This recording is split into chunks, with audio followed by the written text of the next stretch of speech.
In today's video, I'll show you how to screen mirror your iPhone to a Sony Smart TV, quick and easy. Step 1.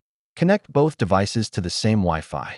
Make sure your iPhone and Sony Smart TV are connected to the same Wi-Fi network. This is required for wireless screen mirroring to work. Step 2. Enable AirPlay on your Sony TV. Press the input or source button on your Sony TV remote. Select AirPlay and HomeKit settings. Turn AirPlay on. Step 3. Start screen mirroring from iPhone.